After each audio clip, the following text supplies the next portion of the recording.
Why should I work? हमें काम क्यों करना चाहिए? That's my question. सो इसी बात पर आज हम डिस्कस करते हैं। लोग काम को मजबूरी बोलते हैं। मजबूरी, मजबूर था, मजबूर हूँ, या इसलिए मैं मजबूरी में कर रहा हूँ, कोई अच्छा मिलेगा तो छोड़ दूंगा, वहाँ चले जाऊँगा। ऐसा नहीं है, हमें काम रेगुलर करते रहना चाहिए। हमें कभी भी काम से पीछे नहीं हटना चाहिए, चाहे कैसे ही काम हो। आदमी चाहे कुछ भी करता हो, उसको अपने काम से प्यार करना चाहिए, उसकी इज्जत करना चाहिए और काम पे डटा रहना चाहिए। लोगों का काम है कि आपको बोले कि तू और अच्छा कर सकता है, ताने हंसना, सब ये सब एक हमारे लिए वो है जो हमको रोक के रखती है, हमारे लिए डिसअपॉइंटेड है ये सब चीज़। तो इन सब चीज़ को हमको इग्नोर करना चाहिए। सबसे पहले तो मैं आपको बताता हूँ कि लोगों को मजबूरी बोलना सबसे पहले बंद करना चाहिए काम को। जो लोग बोलते हैं काम मजबूरी है, वो कभी ज़िंदगी में सक्सेसफुल नहीं होते। जो लोगों की सुनते हैं वो भी नहीं होते। क्योंकि अगर आपके घर में कोई दिक्कत है, कोई परेशानी, तो उसको दूर आप करोगे, ना कि वो। तो उसके लिए हमको करना पड़ेगा काम। और जब हम काम ही से नज़र नहीं मिला सकते, क्योंकि काम को हम इज्जत देंगे तो काम हमारी इज्जत करेगा। जब हम ही काम की इज्जत नहीं करेंगे तो काम हमारी इज्जत क्यों करेगा? ठीक है ना? तो लोगों को तो मजबूरी बोलना काम को सबसे पहले बंद करना चाहिए। लोग काम को मजबूरी बोलते हैं, पर सच ये है कि काम एक सिंगल पॉइंट है हमारी लाइफ का जो हमको फील कराता है कि हम जिंदा हैं। काम क्यों करें?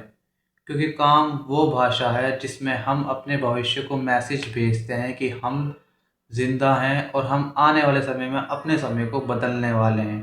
क्योंकि हम कोई भी काम रेगुलर करते हैं तो हमारी एक तो हैबिट बन जाती है वैसे ही काम करने की। दूसरा, हम उस काम में एक्सपर्ट हो जाते हैं, चैंपियन हो जाते हैं कि हम रेगुलर बेस पे हम पता होता है कि काम को हमें कैसे करना है। तो सबसे पहले तो हमें काम के अंदर किसी भी फील्ड में हो, कोई भी हो, चैंपियन बनना है। सिंपल सी बात है। काम आपको आज समझ नहीं आएगा, कल समझ नहीं आएगा, परसों समझ नहीं आएगा, पर करो। एक दिन गलती होगी, 2 दिन गलती होगी, 3 दिन गलती होगी, 4 दिन गलती होगी, डेली गलती नहीं होगी।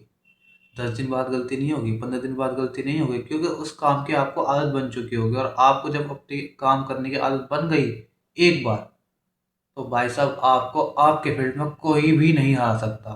कोई भी, ये बात मैं लिख कर दे सकता हूँ, कोई भी नहीं हरा सकता आपको आपके फील्ड में। तो आज जो भी कर रहे हो, जो भी तुम कर रहे हो, तुम्हें तुम्हारे अगले 5 साल उसी काम को दे दो और उस काम के अंदर इतनी महारत हासिल कर लो, इतनी महारत हासिल कर लो कि तुमसे बेहतर उस काम को कोई और कर ही ना सके। काम की मर्जी नहीं चलती, फिर चलती है आपकी मर्जी। आप जैसे कहोगे, जैसा करोगे, वैसे वो काम होता जाएगा। आज तुम जो भी कर रहे हो ना, तो अपने आने वाले 5 साल के वर्जन को एक मैसेज भेज रहे हो कि हाँ, मैं आ रहा हूँ। तो हमको कंटिन्यू वो काम करना चाहिए। काम सिर्फ एक अर्निंग नहीं है। काम वो सीड है जो छोटा हो या बड़ा, आने वाले समय में तुम्हें छाया ही देगा। कल वो पेड़ बनेगा और उसका फल तुम खाओगे, उसकी छाया में तुम बैठोगे और उसी से तुम अपना फ्यूचर सिक्योर करोगे। तो हमें कंटिन्यू काम करना है, करें, क्योंकि अगर तुम काम नहीं करोगे तो दुनिया में कुछ नहीं जाएगा। लेकिन तुम आने वाले 5 साल के बाद अपना बेस्ट वर्जन तुम खो दोगे। तो काम करो, इसलिए नहीं कि ज़रूरत है, इसलिए कि तुम्हारा ही फ्यूचर तुम्हारा वेट कर रहा है।